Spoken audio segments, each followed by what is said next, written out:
اسلام نے ہمیں کسی مخصوص لباس کا پابند نہیں کیا۔ لباس کے 3 مقصد ہیں۔ پردہ پوش ہو، دوسرا مقصد لباس کا موسمی اثرات سے اپنے آپ کو بچانا،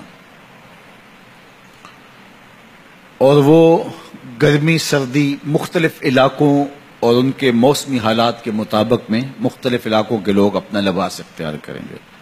اور تیسرا لباس کا مقصد زینت حاصل کرنا۔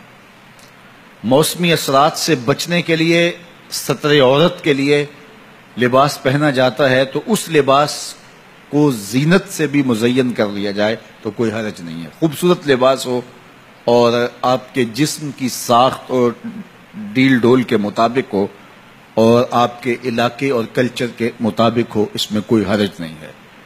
لیکن حج کا ایک ایسا موقع آتا ہے جہاں سارے لباس اتر جاتے ہیں اور 2 سفید کپڑوں میں، اور وہ بھی انسلے، حجاج کرام ملبوس ہوتے ہیں۔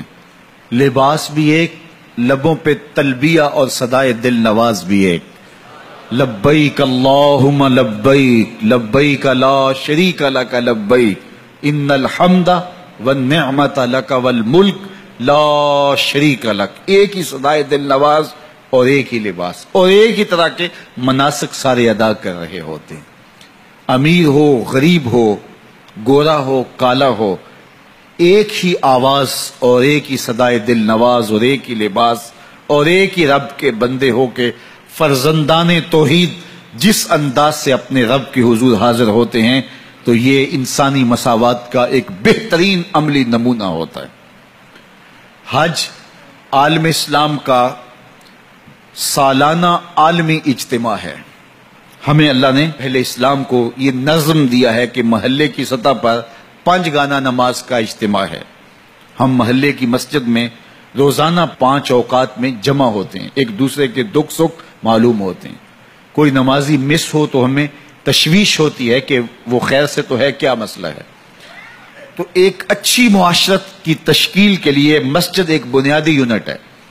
تو مسجد سے ہمارا سلسلہ شروع ہوتا ہے، یہ محلے کی سطح پہ ہے۔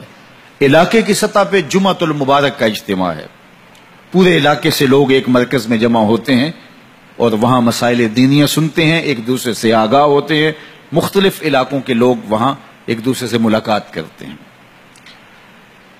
اسی طرح سالانہ اجتماع ہمارے 2 عیدین کے ہیں، جو کہ مسلمانوں کا ایک اکٹھ پورے شہر کی سطح پہ ہوتا ہے اور بہت بڑا بوہ کثیر مسرت کا اظہار بھی کرتا ہے اور ایک دوسرے سے ملتا ہے۔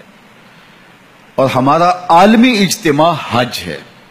پوری دنیا کے لوگ وہاں جمع ہوتے ہیں اور آ کر کے وہاں ملتے ہیں اور ایک دوسرے سے مراسم پیدا ہوتے ہیں اور ربط پیدا ہوتا ہے۔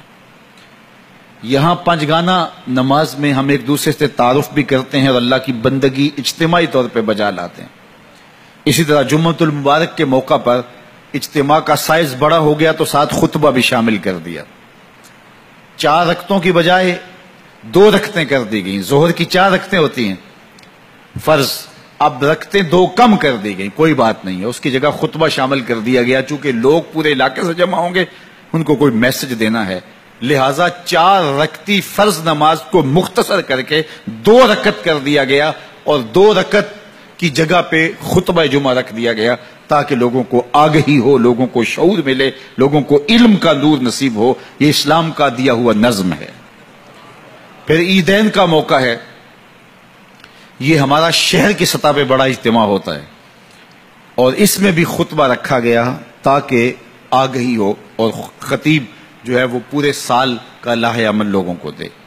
اور حج عالمی اجتماع ہے اور اس میں جو 2 رکن ہیں وہ طواف زیارہ اور وقوف عرفات ہے، اور عرفات کے اندر حج کا خطبہ ہے، اور جس میں امام حج پوری دنیا سے آئے ہوئے مسلمانوں کو ایک مربوط لاہ عمل دے گا۔ حالات کے مطابق امت مسلمہ کہاں کھڑی ہے، اس کو آگے جانے کے لیے انہوں نے کیا کرنا ہے۔